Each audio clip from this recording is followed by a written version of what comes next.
One of the best biryanis in Calicut എന്ന് പറഞ്ഞിട്ട് നമ്മൾ പലരും പോയി കഴിക്കുന്ന ഒരു ബിരിയാണിയാണ് ഈ കാണുന്ന പാരഗണിലെ ബിരിയാണി. ഇന്ന് അങ്ങോട്ടേക്കുള്ള ഓട്ടത്തിലാണ് കേട്ടോ മക്കൾ. ഒരു ബിരിയാണി കഴിക്കാൻ ഇത്രയും സ്പീഡിൽ ഓടേണ്ട ആവശ്യമുണ്ടോ എന്ന് വെച്ചാൽ ഞാൻ ബിരിയാണി കഴിക്കാനുള്ള ഓട്ടത്തിൽ തന്നെയാണ്. അതാണ് അവസ്ഥ. ബിരിയാണി എന്ന് പറഞ്ഞ സാധനം ഒരു വികാരമില്ലേ നമ്മുടെ നാട്ടിൽ. അപ്പോൾ ഞങ്ങൾ നേരെ അങ്ങോട്ട് പാരഗണിലേക്ക് പോയി. കോഴിക്കോട് പാരഗൺ അറിയാത്തവരുണ്ടാവില്ല. അങ്ങോട്ടേക്കാണ് മാപ്പിലിട്ട് കഴിഞ്ഞാൽ നിങ്ങൾക്ക് പാരഗൺ കിട്ടും. അവിടേക്കാണ് എൻ്റെ യാത്ര. അങ്ങനെ ഞങ്ങൾ അവിടെ പോയപ്പോൾ കണ്ടൊരു സംഭവം ആട്ടോ. എമ്മാതിരി തിരക്കറിയോ മക്കളെ, ഒരു രക്ഷയില്ലാത്ത അസാധ്യ തിരക്കേനി പാരഗണിൽ പോയപ്പോൾ. അങ്ങനെ കുറച്ച് നേരം കാത്തു നിൽക്കേണ്ടി വരും കേട്ടോ. എങ്ങനെ പോലെ എല്ലാവരും നല്ല സ്പീഡിലും ഭയങ്കര ബെക്റ്റായിട്ടും അവരെ ഫുഡൊക്കെ കഴിക്കുന്നുണ്ടായിരുന്നു. അത്രയും സ്പീഡായിരുന്നു. അവിടെയുള്ള വെയിറ്റർ ഞങ്ങളോടൊക്കെ പറഞ്ഞു, മോനെ അപ്പുറത്തേക്ക് പോയിക്കോ, അവിടെ നിന്ന് കഴിച്ചു. നമ്മൾ വിചാരിച്ച അപ്പുറത്ത് മൂപ്പരെ പിടിയുണ്ട്, അതിൻ്റെ പ്രൊമോഷനാണ്. സത്യം പറഞ്ഞാൽ നമ്മളപ്പോൾ അപ്പുറത്തേക്ക് പോയില്ല. നമ്മൾ നിൽക്കുന്ന സെക്ഷൻ എന്ന് പറഞ്ഞാൽ നോർമലിയുള്ള സെക്ഷനായിരുന്നു, അതായത് നോൺ AC സെക്ഷനാണെന്ന് ഞാൻ വിചാരിക്കുന്നത്. അപ്പോൾ ഞാൻ വിചാരിച്ചു ഇത്രയും ചെറിയൊരു ഹോട്ടലായിരുന്നു പാരഗൺ എന്നുള്ള ചിന്താഗതി എനിക്കുണ്ടായിരുന്നു. അന്നപ്പോൾ ഞാൻ കുറച്ച് നേരം അവിടെ വെയിറ്റ് ചെയ്തു. അപ്പോൾ എല്ലാവർക്കും നാടൻ ചോറും അതേപോലെ ചിക്കൻ ബിരിയാണിയാണ് കൊടുക്കുന്നത്. ബെസ്റ്റ് സെല്ലിങ് അതാണെന്ന് ഞാൻ വിചാരിക്കുന്നത്. അതേപോലെ എല്ലാവരും ഇങ്ങനെ കാത്തിരിക്കുന്നു. ടേക്ക് അവേ സെക്ഷൻ എന്ന് പറഞ്ഞ സെക്ഷൻ കേട്ടോ. അവിടേക്ക് ഞാൻ പോകണമെന്ന് വിചാരിച്ചിരുന്നു. അതപ്പോൾ അവിടേക്ക് ഞങ്ങൾ പോയില്ല. ശരിക്കും പറഞ്ഞാൽ ഞങ്ങൾ കുറച്ച് നേരം അവിടെ വെയിറ്റ് ചെയ്ത് നമ്മൾ കുറച്ച് നേരം കാത്തിരുന്നപ്പോഴാണ് സംഭവങ്ങളൊക്കെ മനസ്സിലാകുന്നത്. അപ്പോൾ ചോറും കാര്യങ്ങളൊക്കെ ആയിട്ട് ഓരോ ആൾക്കാർ ഓരോ സൈഡിൽ കൂടെ വിവിധ സൈഡിലേക്ക് ഫുഡും കാര്യങ്ങളും സെർവ് ചെയ്യുന്നതിന് തിരക്കിലായിരുന്നു കേട്ടോ. ബിരിയാണിയാണ് ബെസ്റ്റ് സെല്ലിങ് ഞാൻ പറഞ്ഞല്ലോ. ബിരിയാണി തന്നെയാണ് എല്ലാവരും ഓർഡർ ചെയ്യുന്നത്. ഞങ്ങൾ വിചാരിച്ച എല്ലാവിധ ബിരിയാണിയും ഉണ്ടാവുന്നു. അപ്പോൾ chicken biryani, beef biryani, mutton biryani, അങ്ങനെ ഒരുവിധ എല്ലാ ബിരിയാണികളും അവിടെ ഉണ്ടെന്ന് ഞാൻ കരുതിയിട്ടുണ്ടായിരുന്നു. അതപ്പോൾ ഞങ്ങളൊരു ബീഫ് ബിരിയാണി ഓർഡർ ചെയ്യാനുള്ള പ്ലാൻ ഉണ്ടായിരുന്നു. അതേപോലെ 2 ചിക്കൻ ബിരിയാണി ഓർഡർ ചെയ്യാനുള്ള പ്ലാൻ ഉണ്ടായിരുന്നു. അപ്പോൾ എല്ലാവരും നല്ല സ്പീഡിൽ ഫുഡ് കഴിക്കുന്നുണ്ട്. നല്ല ഫുഡാണ്, കിടിലൻ ഫുഡാണ്. അതേപോലെ നമ്മൾ ചള്ളാസോ തൈരോ എന്ത് വേണം പറഞ്ഞാൽ എക്സ്ട്രാ ആയിട്ട് കൊണ്ടുവെക്കുക. അതിന് എക്സ്ട്രാ ചാർജസ് ഒന്നുമില്ല. അപ്പോൾ ഞാൻ ടേക്ക് അവേ സെക്ഷൻ്റെ അകത്തേക്ക് പോയി നോക്കിയപ്പോഴാണ് സംഭവം മനസ്സിലായത്. ഈ ടേക്ക് അവേ സെക്ഷനിൽ എന്താണെന്ന് വെച്ചാൽ ഫുഡ് കാര്യങ്ങൾ പാർസൽ പറഞ്ഞത്. അതേപോലെ നമുക്ക് നല്ല പലഹാരങ്ങളും കാര്യങ്ങളൊക്കെ ഇഷ്ടമുള്ളവരാണെങ്കിൽ അവിടെ നിന്ന് പലഹാരവും കാര്യങ്ങളൊക്കെ കഴിക്കാൻ നല്ല മധുരമുള്ള പലഹാരങ്ങളും കാര്യങ്ങളും എല്ലാ വെറൈറ്റി ഓഫ് ഐറ്റംസും അവിടെ ഉണ്ടായിരുന്നു. അപ്പോൾ ഞാൻ അവിടെ കുറച്ച് നേരം വെയിറ്റ് ചെയ്തപ്പോൾ അപ്പോൾ ടേക്ക് അവേ സെക്ഷനിൽ അത്യാവശ്യം നല്ല തിരക്കുണ്ടായിരുന്നു. നല്ല ക്രൗഡഡ് ആയിട്ടുള്ള ഒരു ഏരിയ ആയിരുന്നു. അവിടെ തന്നെ ഡെലിവറി കാര്യങ്ങളും എല്ലാ കാര്യങ്ങളും അവിടെ നിന്നാണ് പോകുന്നതാണ് ഞാൻ വിചാരിക്കുന്നത്. അതിൻ്റെ തൊട്ടപ്പുറത്ത് വേറൊരു സെക്ഷൻ ഉണ്ടായിരുന്നു. അതായത് നമ്മളൊരു വലിയൊരു സെക്ഷൻ തന്നെ ഞാൻ അവിടെ കണ്ട്. അതാണ് പാരഗണിലെ മെയിൻ ആയിട്ടുള്ള സ്ഥലം കേട്ടോ. അവിടെയും നമ്മൾ വെയിറ്റ് ചെയ്താൽ മാത്രമേ ഫുഡും കാര്യങ്ങളും കിട്ടുള്ളൂ എന്നാണ് ഞാനും പറഞ്ഞത്. അവിടെയും അത് അത്യാവശ്യം നല്ല രീതിയിൽ തന്നെ വെയിറ്റിംഗ് ടൈം ഉണ്ടായിന്. അത്യാവശ്യം നല്ല രീതിയിൽ തന്നെ ആൾക്കാരും അവിടെ ഉണ്ടായിരുന്നു. ഞാൻ കുറച്ച് നേരം അവിടെ വെയിറ്റ് ചെയ്ത് അങ്ങനെ നോക്കി നിന്നപ്പോഴാണ് സംഭവങ്ങളൊക്കെ മനസ്സിലായത്. അത്യാവശ്യം നല്ല രീതിയിൽ ആളും ക്രൗഡഡ് ആയിട്ടുള്ളൊരു ഏരിയ ആയിരുന്നു പാരഗണിലെ ഏരിയ. അങ്ങനെ ഞാൻ കുറച്ച് നേരം വെയിറ്റ് ചെയ്തപ്പോൾ ഞാൻ തിരിച്ച് നിൻ്റെ ഏരിയയിലേക്ക് തന്നെ വന്നു. അവിടെ ഫുഡും കാര്യങ്ങളും സെർവ് ചെയ്യുന്നതിന് തിരക്കുകളും കാര്യങ്ങളും അപ്പോഴും കയറി ഓൺ ചെയ്തുകൊണ്ടിരിക്കുകയാണ്. നമ്മളാൾ അവിടെ നിന്ന് എണീക്കുന്നത് ആ തക്കം നോക്കിയിട്ട് നമ്മൾ കയറി ഇരുന്നാൽ മാത്രമേ നമുക്ക് സീറ്റ് കിട്ടുള്ളൂ. അതാണ് അവിടുത്തെ അവസ്ഥ. അത്രയും തിരക്കാണ് കേട്ടോ പാരഗണിൽ. തിരക്കൊന്നും പറയാനില്ല, തിരക്ക് അസഹായം തന്നെ. നമ്മളവിടെ സീറ്റ് കിട്ടിയാൽ പാടെ നമ്മളവിടെ കയറിയിരുന്നു. പിന്നെ നമ്മളെ ഫുഡിന് വേണ്ടിയിട്ടുള്ള വെയിറ്റിംഗ് ടൈമായിരുന്നു. ക്ലീനിങ് ഒക്കെ അതിന് ശേഷം കേട്ടോ. നമ്മൾ ഇരുന്നതിന് ശേഷം നമ്മളെ പാത്രങ്ങൾ അവിടെയുള്ള കഴിച്ചൊരു 4 സെക്ഷനിലുള്ള ആൾക്കാരും കഴിച്ച് കഴിഞ്ഞാൽ മാത്രമേ അവിടെ പാത്രങ്ങളൊക്കെ ക്ലീൻ ചെയ്യുള്ളൂ. അതേപോലെ തന്നെ അവിടെ ബിരിയാണി കഴിക്കാൻ വന്ന ചെക്കന് മൊത്തം ഫുൾ ബിരിയാണി കഴിക്കാൻ പറ്റില്ല. അത്യാവശ്യം നല്ല ക്വാണ്ടിറ്റി തന്നെ റൈസും കാര്യങ്ങളൊക്കെ ഉണ്ടായത് കൊണ്ടാണ് ഈ പ്രശ്നം വരുന്നത്. അത്രയും ക്വാണ്ടിറ്റിയാണ് ലാർജിൽ ഫുഡും കാര്യങ്ങളും സെർവ് ചെയ്യുന്നത്. അതേപോലെ നമ്മളെ ഫുഡും കാര്യങ്ങളും അവിടെ നമ്മൾ ഇരുന്നപ്പോൾ തന്നെ വന്ന് ക്ലീൻ ചെയ്ത് ക്ലിയർ ചെയ്തിട്ട് പോയിട്ടുണ്ടായിരുന്നു. അന്നപ്പോൾ നമ്മൾ അധികം നേരം വെയിറ്റിംഗ് ഒന്നുമില്ല. അതേപോലെ സാധനങ്ങളൊക്കെ ക്ലീൻ ചെയ്യുന്ന ആൾക്കാരും ഒക്കെ ഉഷാറാണ് കേട്ടോ. അവിടെ ക്ലീൻ ചെയ്തതിന് ശേഷം നമ്മൾ ഓർഡർ എടുക്കാൻ വേണ്ടി ഒരാൾ വരും. അയാൾ വന്ന് നമുക്ക് ചോദിക്കുമ്പോൾ എന്തൊക്കെയാണ് ഫുഡ് ഐറ്റംസ് വേണ്ടതെന്ന് പറയുമ്പോൾ നമ്മൾ വേണ്ട ഐറ്റംസ് പറയാം. അതൊക്കെ എല്ലാ ഷോപ്പിലുള്ള പോലെ തന്നെ. അത്ര ബീഫില്ല, ചിക്കൻ മട്ടൻ പീസോ മീൻ വേണോ? ഒരു 2 ഫുള്ള് ചിക്കൻ ബിരിയാണി, ഒരു ഹാഫ് ചിക്കൻ ബിരിയാണി, ഒരു ചോറ്. നമ്മൾ പറഞ്ഞപ്പോഴേക്ക് ആൾക്ക് സംഭവം കിട്ടിട്ടോ. അമ്മാതിരി കണ്ണിങ് ആയിട്ടുള്ള ആൾക്കാരാണ് ഇവിടെ ഉള്ളത്.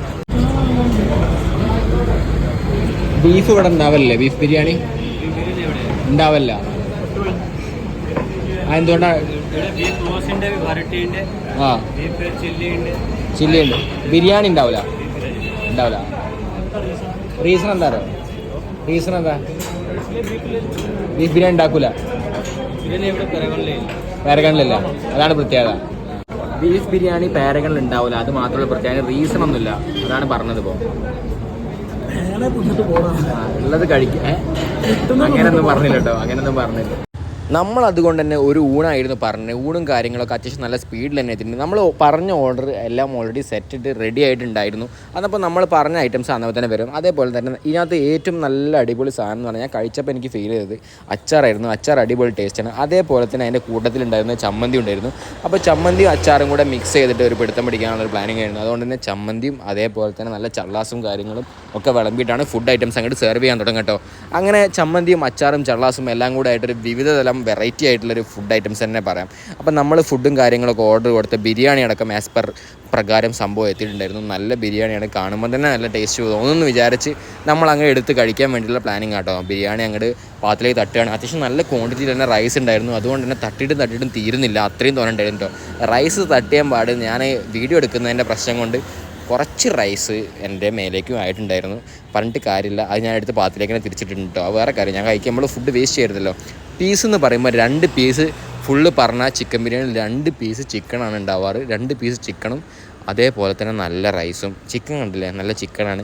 ബട്ട് എന്താ പ്രശ്നം എന്ന് വെച്ച് കഴിഞ്ഞാൽ ഞാൻ എൻ്റെ കമ്പാരിസൺ കാര്യങ്ങളൊന്നുമല്ല, ബിരിയാണി ഓവറോൾ ഗുഡാണ് കേട്ടോ. നമ്മൾ അങ്ങനെ ഒരു ബിരിയാണിയും കമ്പയർ ചെയ്ത് പറയില്ല, കമ്പയർ ചെയ്ത് പറയാൻ നോക്കില്ല. എന്ന് വെച്ചാൽ നമ്മൾ കഴിച്ചപ്പോൾ എനിക്ക് ഫീൽ ചെയ്തൊരു കാര്യമാണ് പറയുന്നത്. നമ്മൾ ടേസ്റ്റ് എക്സ്പീരിയൻസ് ചെയ്യുമ്പോൾ നമുക്ക് തോന്നുന്നത് വെച്ചാൽ അമ്മാതിരി ടേസ്റ്റ് ഒന്നും ഫീൽ ചെയ്യുന്നില്ല സത്യമായിട്ട് പറഞ്ഞാൽ. പക്ഷേ ഞാൻ മുമ്പ് 2 തവണ ഇവിടെ പാരഗണിന്ന് ബിരിയാണി കഴിച്ചപ്പോൾ എനിക്ക് നല്ല ടേസ്റ്റ് തോന്നുന്നുണ്ട്. ഇപ്രാവശ്യം ഞാൻ ഫ്രണ്ട്സൊക്കെ ആയിട്ട് വന്ന് കഴിച്ചപ്പോൾ എനിക്ക് ഭയങ്കര ടേസ്റ്റ് ഫീൽ ചെയ്തിട്ടില്ല. പക്ഷേ അവിടുത്തെ ചമ്മന്തിയും ആ അച്ചാറും എല്ലാം കൂടെ കൂട്ടി കഴിക്കുമ്പോൾ നല്ലൊരു ടേസ്റ്റ് തന്നെ കേട്ടോ.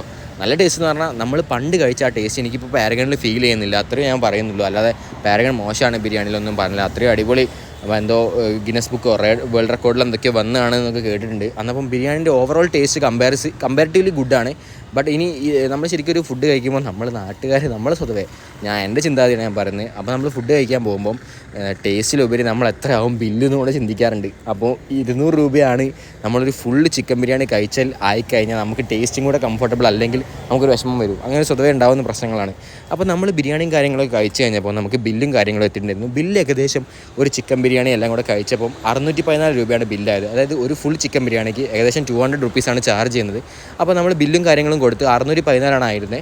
അപ്പം നമ്മൾ കറക്റ്റ് പൈസ എമൗണ്ട് കൊടുത്ത് അവിടെ നിന്ന് പോരണം. അതാണ് എൻ്റെ ഒരു കണക്ക്. അല്ലാതെ നമുക്ക് വട്ടക്കണക്കൊന്നുമില്ല. 610 കൊടുത്ത് ബാക്കി 4 രൂപ GPay ചെയ്യുകയാണ് ചെയ്തത്. അല്ലാതെ നമ്മളെ ചെങ്ങാൻ്റെ കടന്നല്ലോ. അപ്പം നമ്മൾ കറക്റ്റ് പൈസ കൊടുത്ത് ആ സാധനങ്ങളും ബില്ലും കാര്യങ്ങളും അടയ്ക്കുക. അതെല്ലായിടത്തും അങ്ങനെ തന്നെയാണ് മക്കളെ. ഫുഡ് കഴിച്ച് കഴിഞ്ഞാൽ കറക്റ്റ് പൈസ അടയ്ക്കണം. അപ്പോൾ നമ്മൾ ബില്ലും കാര്യങ്ങളും കൊടുത്തിട്ടുണ്ടായിരുന്നു. അപ്പം 4 രൂപ GPayയും ചെയ്ത് അപ്പോൾ ബാക്കി ബാലൻസ് ആളത്തുനിന്ന് നമ്മൾ പാരഗണിലൊരു ഫുഡ് എന്ന് പറയുമ്പോൾ ഞാൻ ഒരു സ്ഥലവും കമ്പയർ ചെയ്ത് ഞാനൊന്നും പറയുന്നില്ല, കാരണം അതൊക്കെ വലിയ പ്രശ്നങ്ങളാണ് കമ്പയർ ചെയ്ത് കഴിഞ്ഞാൽ. എന്നപ്പോൾ പാരഗണിലെ ഫുഡ് പറഞ്ഞാൽ നല്ല ഫുഡാണ് ഓവറോൾ. ബട്ട് എന്താ വെച്ചാൽ നമുക്ക് ഒരു പഴയ ഒരു ടേസ്റ്റ് എനിക്ക് ഇപ്രാവശ്യം പോയപ്പോൾ ഫീൽ ചെയ്തില്ല. എന്തുകൊണ്ടാണെന്ന് എനിക്കറിയില്ല. ഫുഡ് ഞാൻ പണ്ടത്തെ അത്ര ഒരു ഫീൽ കിട്ടിയില്ല. അന്നപ്പോൾ എന്തൊക്കെ പറഞ്ഞാലും നല്ല ഫുഡാണ് ഓവറോൾ നല്ല ഫുഡാണ്. അപ്പോൾ പാർക്കിംഗ് ഏരിയ കാര്യങ്ങളൊക്കെ അവിടെ തന്നെ ഉണ്ട്. അപ്പോൾ നിങ്ങളൊന്ന് പോയിട്ട് ഫുഡും കാര്യങ്ങളും ടേസ്റ്റ് ഇതൊക്കെ വേറെ വിട്ട് കാണാം.